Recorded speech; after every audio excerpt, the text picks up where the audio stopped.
La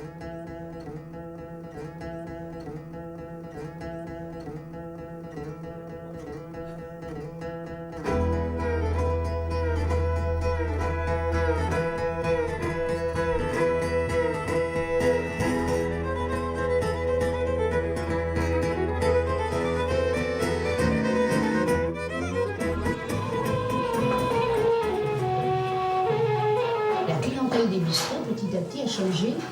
Et avec les travailleurs immigrés, il a fallu faire un autre genre de programme. Alors on choisissait, en général, on se renseignait pour prendre des artistes de valeur, et toute la réalisation, la mise en scène, c'était Alain Brunet. Mais en relisant le titre du débat, je me suis dit, là, on a fait du lourd, quand même. Parce que héritage culturel, transmission générationnelle et construction identitaire. Rien que ça. On va voir comment on peut faire avec ça. Mais je pense quand même que c'est un débat enfin une rencontre plutôt, qui peut bien résonner dans les temps dans lesquels nous sommes.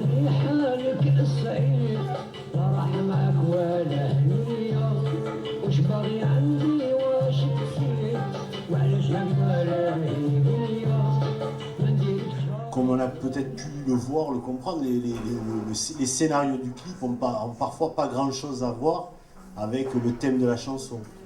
Le fait qu'il y ait autant de jeunes femmes en mini-jupe, c'était aussi un atout commercial pour pouvoir qu'on mette des pièces dans la machine pour pouvoir regarder ces clips-là, puisqu'ils étaient diffusés dans des bars et des cafés essentiellement fréquentés par des hommes. On voyait pas mal de dames. C'était calqué sur le même modèle que les Scopitones qui mettaient en scène Hallyday, Françoise Hardy.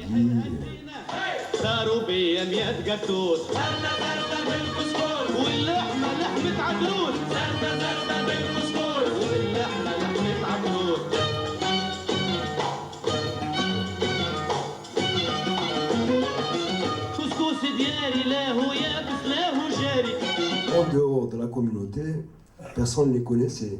Ce que je voudrais dire à l'époque, c'est que ces musiques-là étaient très populaires.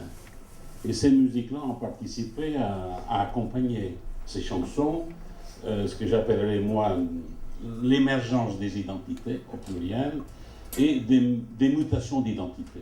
Et ces formes d'expression artistique et musicale faisaient partie d'un combat politique.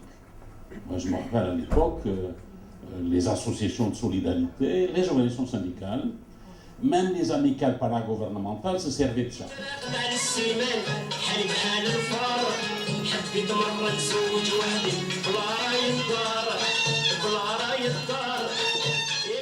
Il faut savoir qu'il y avait une instrumentalisation puissante des mouvements sociaux et politiques autour de ces questions-là, même si c'était des musiques du ghetto. Dans l'histoire de l'immigration, si on veut croiser les expressions politiques de l'immigration, nécessairement, mais tu l'as un peu dit aussi, on épouse un peu l'histoire des mouvements sociaux. Et en même temps, bon, je ne refais pas la liste que tu as fait, Mosaïque, les festivals de théâtre, les semaines du dialogue, l'histoire des radios, on est dans du culturel, j'ai envie de dire.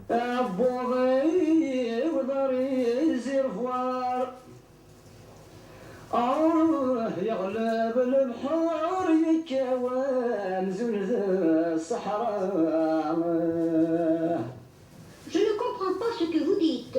En tout cas, vous chantez bien, mais quand même. Quand un Français, un Européen va en Afrique, prend de la musique, le reconstruit et vient, on va dire que c'est la musique européenne. Mais par contre, quand c'est un Africain d'origine ou un immigré qui travaille ici avec sa propre langue, on va dire, mais même en jouant avec des musiciens du pays, ce sera toujours de la musique d'ailleurs. Et ça, c'est une contradiction quand même que je voulais bien mettre dans le panier.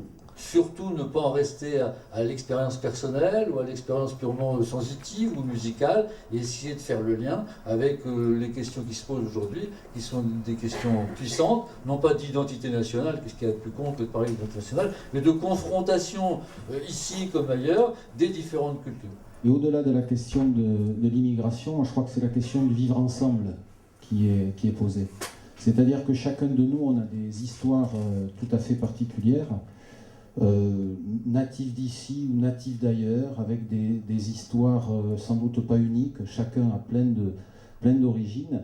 Et moi, ce que m'inspire les 3 jours que j'ai passés là, c'est comment nous est racontée l'histoire de France, quoi. Comment nous est racontée la France. La forme artistique, le spectacle, ce contact-là permet effectivement un bon complément à un engagement politique plus traditionnel, plus concret, qui est, bon ben voilà, à un moment donné on parler à la tête et au cœur en même temps.